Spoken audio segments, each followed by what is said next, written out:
Otep à tous, bien-aimés frères et sœurs. Monsieur Donald Trump veut visiblement se désengager dans la guerre en Ukraine. Et pourtant, il était bien content d'avoir parlé avec Poutine, de faire croire à Poutine que les choses devraient s'arranger. Et il nous avait promis qu'il va régler cette affaire-là en une journée. Il se prenait pour un dieu.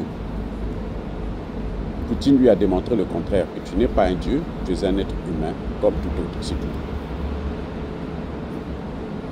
Et il pensait que quand tu vas venir, va te siffler comme un arbitre, la guerre va s'arrêter. Non, ça ne s'est pas arrêté, ça continue.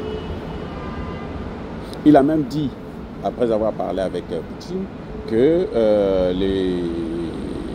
l'entretien était, la conversation était très respectueuse et fructueuse. Maintenant, il vous dit carrément que cette guerre n'est pas notre guerre. Nous sommes retrouvés empêtrés dans cette guerre qui n'est pas la nôtre. Si lui, il était président, comme toujours, il allait faire tout pour éviter cette guerre. Vous savez quoi? Quand il était président, là, oui, il a plus équipé l'armée ukrainienne que Barack Obama. Ah oui, il a plus équipé l'armée ukrainienne. Donc cette guerre, c'est aussi sa guerre. Et en tant que président américain, il ne peut pas dire que la guerre que l'Amérique mène, c'est la guerre d'un président. Non, c'est la guerre de tous les Américains, y compris moi qui vous parle. C'est notre guerre. Puisque c'est nous qui avions organisé cette guerre. C'est nous qui avions créé les conditions pour que cette guerre puisse avoir lieu. C'est nous qui avions préparé l'Ukraine. C'est nous qui avions laissé l'Angleterre aller stopper le processus de négociation qu'il y a eu au début de la guerre en février 2022, avril 2022. Donc il ne peut pas aujourd'hui nous dire que non, moi je ne suis pour rien, ce sont les autres. Non. Vous savez pourquoi l'Amérique aujourd'hui est en déclin?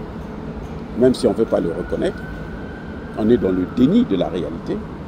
Le déclin est dû parce que au moment où la Chine était en train d'investir dans l'économie, à prendre des marchés, à construire les infrastructures en Afrique et partout dans le monde, à travailler pour la confiance, pour obtenir la confiance des autres pays de cette planète, les États-Unis étaient en train d'installer des guerres et des bases militaires.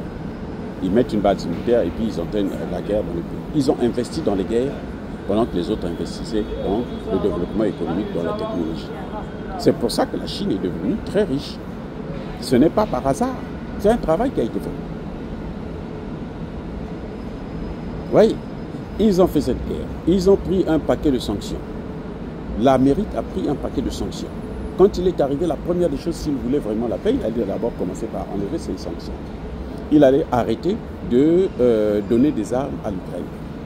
Mais lui, ce qu'il a fait, c'est qu'il a donné des armes à l'Ukraine. Il a augmenté le budget de l'armée.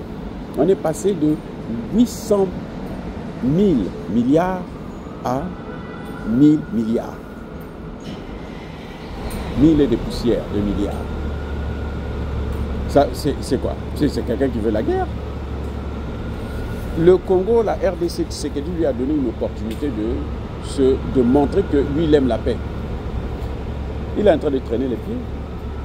Vous allez me dire qu'en ce moment où nous parlons, il y a une délégation congolaise et rwandaise qui est ici. Hein, chacune a sa délégation qui est aux États-Unis.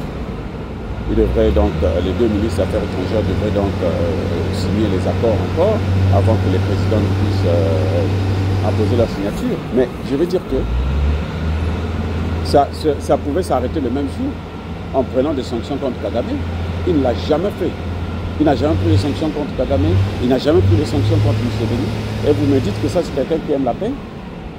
Il croyait que, comme il se disait investi par un pouvoir que je ne sais qui lui a donné, donc quand tu vas venir dire Poutine arrête la guerre, Poutine va arrêter la guerre.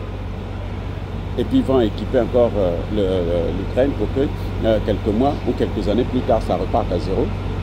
Non, les Russes se sont fait avoir à plusieurs reprises et je pense que maintenant, ils ne veulent plus se faire avoir.